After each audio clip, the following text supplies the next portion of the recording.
A ver, ¿qué recordamos de las propiedades generales antes de entrar al tema que estamos dando ahorita? A ver, el Samir, propiedades generales. Su peso, su densidad. Las unidades generales serían como el color. No, vendría siendo una propiedad específica. Las generales, a ver, Ariadna, apóyanos con la descripción de las propiedades generales.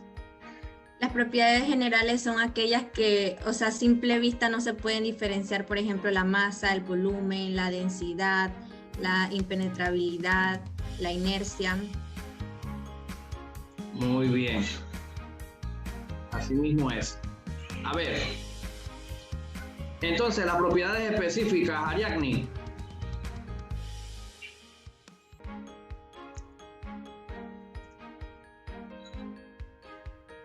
¿Quién más está por aquí? A ver. Aileen. Propiedades específicas. Dame una descripción de lo que conoces de las propiedades específicas, que ya hemos hablado anteriormente en clases.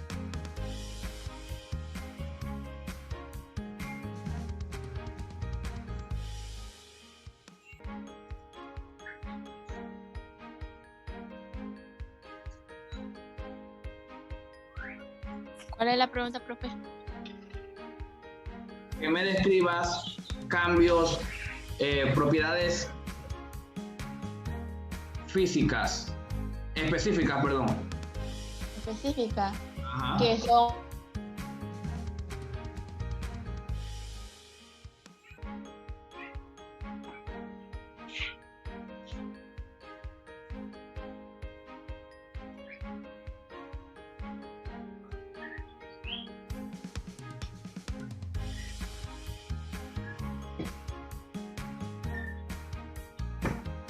A ver, Bueno, ¿puedo responder yo? claro. Que podrían ser los estados físicos que vendría siendo sólido, líquido, gaseoso o plasma.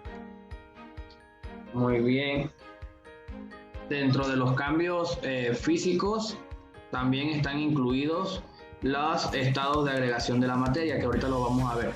Entonces, miren, a recordarles nuevamente, las propiedades generales no te permiten establecer diferencias, ¿ok? Pero sí todas comparten en común estas propiedades. Por ejemplo, la masa, el peso. Todos los organismos vivos e inertes pueden ocupar un volumen, ¿ok? Pero, por ejemplo, el agua difiere de una limonada, por ejemplo, ¿ok? Porque tienen composiciones específicas diferentes. En el caso del agua, por ejemplo, no tiene un sabor. Mientras que en el caso de la limonada, sí va a tener un sabor entre agridulce a amargo si, por ejemplo, hay más limón que azúcar. ¿Ok? Eso es una propiedad específica que te permite diferenciar lo que es agua y limonada. ¿Ok? El ejemplo también lo podríamos hacer entre agua y vinagre. Comparten lo mismo, que son transparentes ambas, pero ¿qué propiedad específica puede tener el vinagre a diferencia del agua? Para ver, Ariadne. ¿Propiedades qué, profe? Físicas. Ajá.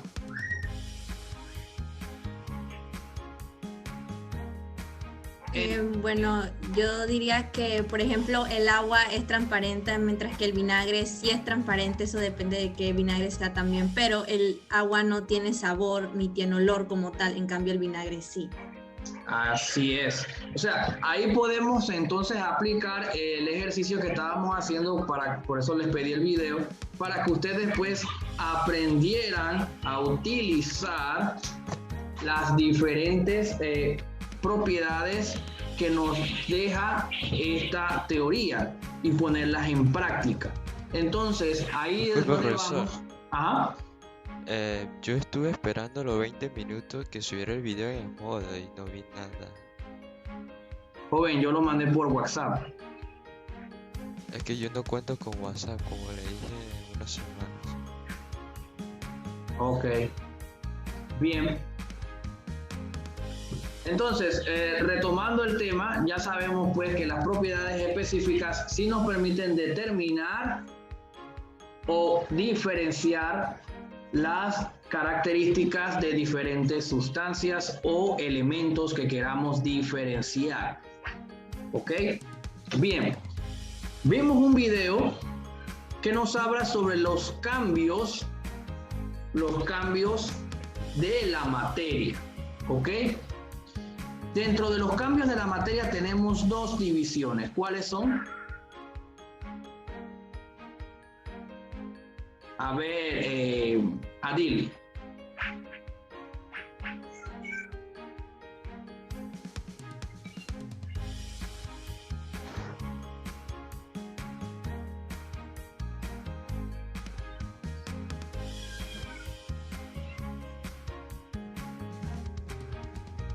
Bien, disculpen.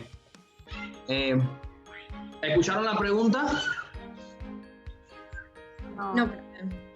Bien, dentro de los cambios de la materia tenemos una clasificación. ¿Cuáles vienen siendo estos cambios?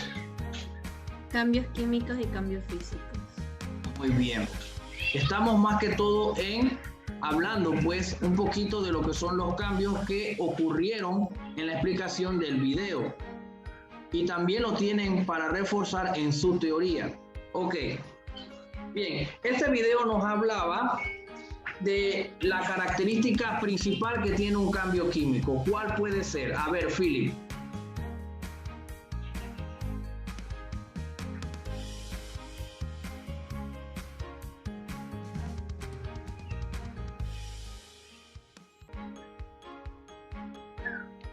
Cambio químico, profe. Ajá. El cambio de la materia. El cambio de la sustancia. Ok, va a afectar la composición de las sustancias. A ver, apóyanos ahí, Ariadna, con respecto a lo que son los cambios físicos, la descripción o la característica. Bueno, los cambios físicos son aquellos en los que no se afecta la composición o la naturaleza como tal de la sustancia o del objeto. Simplemente este puede sufrir algún cambio de apariencia o de movimiento o incluso de estado sólido. Ok, muy bien. A ver, vamos a ver. A ver, El Samir, apóyanos con un ejemplo de cambio físico. El agua cuando la evaporas o cuando la congelas. Si la evaporas se vuelve vapor y si la congelas se vuelve hielo. Ok, y sigue conservando su composición de agua. Lógicamente que cambia su estado.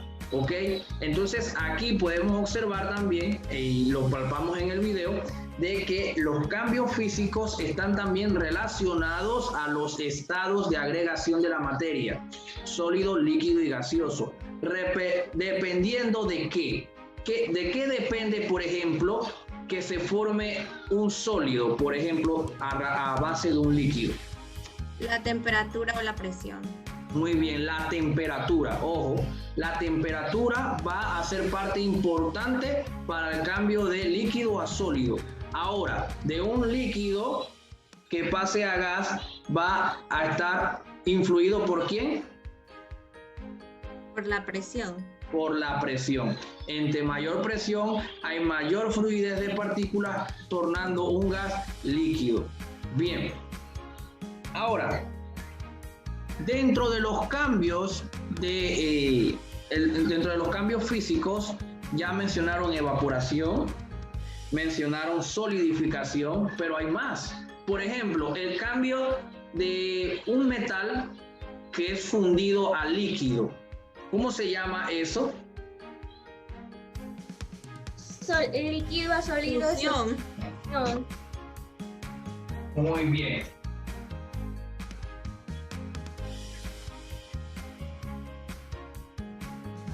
Muy bien.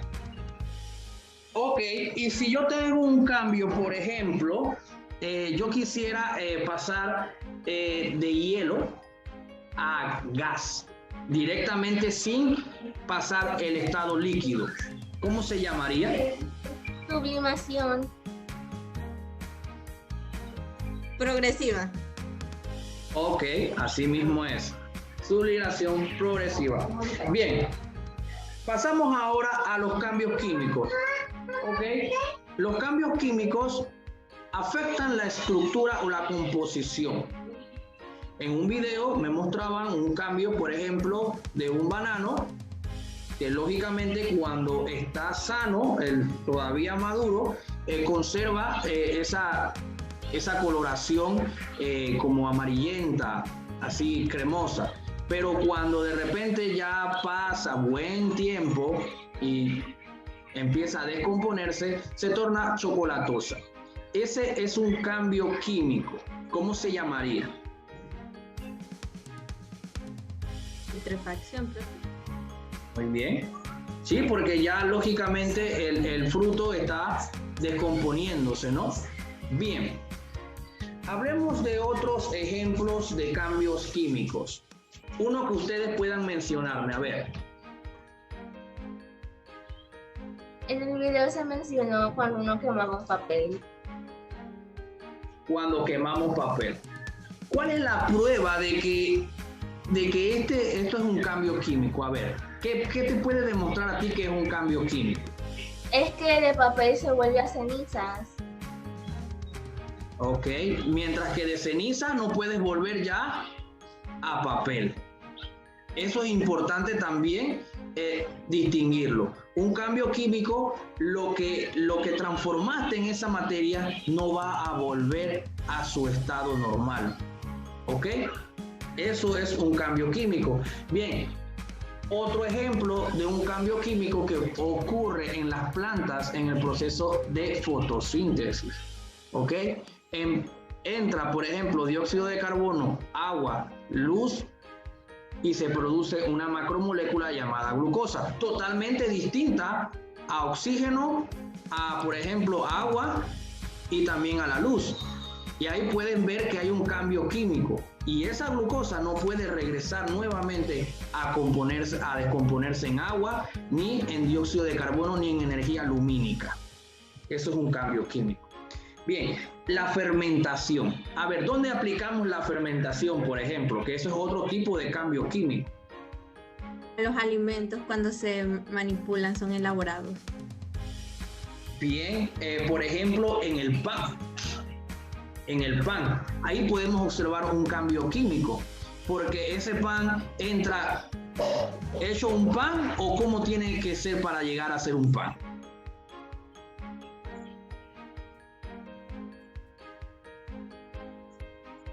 ¿Cómo es esa estructura antes de llegar a ser un pan? Ya bien cocinado. Bien, una masa de harina, ¿no?